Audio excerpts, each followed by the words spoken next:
it's like a seed when you put it in a pot and you just watch it grow. And like, I would have never expected to grow the way it is now. It's like amazing. And like I tell people, like, like Riverbend, like, if I can be saved, anybody can be saved. And that's how I take it. Like, it's out there. You could be saved. Riverbend, I was incarcerated and was on the drug unit. Louis Diaz, which is a good friend of mine, used to come up to the unit, and one day Louis said, "Yo, you ever heard of at the time Lowell House? Now it's Riverbend. You wanna come down to Riverbend? Do you know anything about it?" And I was like, "No." And he said, "Oh, I'm gonna send some counselor or case managers up here to talk with you more about it." So a couple of weeks later, 2 people came up there and was like, "Oh, ask me questions, what I want to do, homeless, whatever, such and such." I was like, I ain't got 2 nickels to rub together and make sparks. I don't know what I'm gonna do when I get out. I'm not thinking, I'm just live day to day. So they were like, "All right, you're accepted, call Monday, every Monday." So I called for about 2 weeks every Monday, and they were like, "All right, well, we're gonna pick you up in February." It was the day of the Super Bowl, the next day after the Super Bowl, I remember.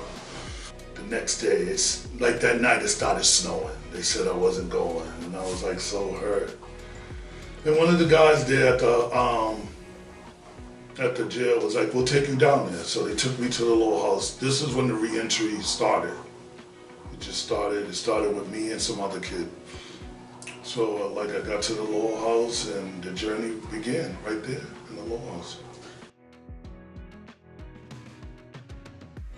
But Riverbend, the Lowell House was like right there. First thing they got me out, when I got out to 102 Albert Street, there was no resting or nothing. The next day I started SOAP. Went to SOAP, I did about 13 weeks at SOAP.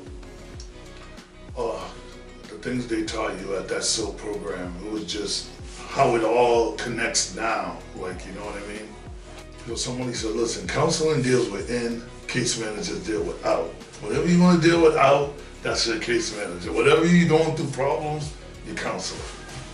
So during the day I would talk to my counselor, at night I would plan with the case manager. That was mine. Then I flipped it around and I would deal with the case manager in the morning and then deal with the counselor at night.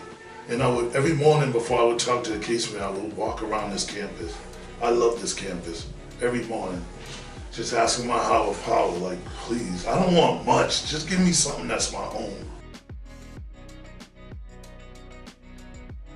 When they asked me, I was like nervous, like, do you think you can run them and handle a house? And I was just like, sure. When I was incarcerated, I ran groups of 120 people. So what is 6 people? But yeah, the guys, I just sat down, I was like, "Listen, this is what we're gonna do. I'm gonna give you guys your errands. Please don't mess up. If you're struggling, come talk to us. You don't hold it in, because once you hold it in, you're gonna go downhill. Let's talk about it. Let's come up with a plan." There was a few people that fell off the plank, got back up on the ship, and then kept it going. And that's all it's about. You just gotta live day to day. Don't plan. Just live. That's the whole thing about all of this. And that's how I go with the whole recovery thing.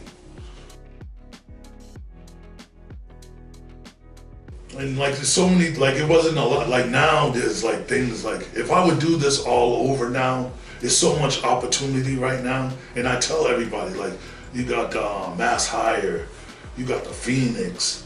There's so much, they didn't have none of that. They just had the SOAP, which the SOAP got you mind, that controlled your mind, because you can't go out and, coming back from like being incarcerated or being on the streets for so long. Like they taught you hygiene, they taught you like like stress in life and stuff like that. What are you gonna do when this happens? What are you gonna do when you see your old friends? They taught everything that you saw. Appleton used to be my street in the day. I used to be part of the problem. Now I'm part of the solution. And like, walking up that street is just triggers and cravings like, hi, like, it's different. Now I could go and I'll sit in the tent and just have a conversation, like out with the outreach, not with the outreach team, but just doing outreach work, not even knowing I'm doing outreach work, Just little stuff like that'll get them, or just try to make them laugh. I feel like laughter is like the biggest part of recovery, is just having a good time and just laughing. And that's what we do here at the Glen. We just laugh and have a good time. And the one thing about this house, when somebody is down, the way everybody comes together is amazing. Cravings and triggers are non-believable unless you make them believable. And somebody taught me that when I was incarcerated. I used that, and that's what it is. They taken that. I said, it's all make-believes. We're addicts. We're addicts. We had a weak mind to take a substance and use it and create a massive bomb, but we end up putting the seed in the flower to make it grow. So like, if you believe in your triggers and you believe in your cravings, they will come true, but they're gonna come. They don't go away because we're addicts. You know what I mean? So what do you do when they come around? You use your tools. My tools is my little man, which I got a 4-year-old son. That's the major tool. My other tool is staying busy. I like to work, I like to conversate, and I always got time for somebody, no matter what.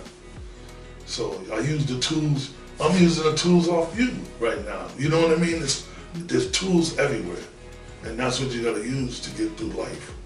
That feeling, I would never go back to it. And not what I used to say all the time.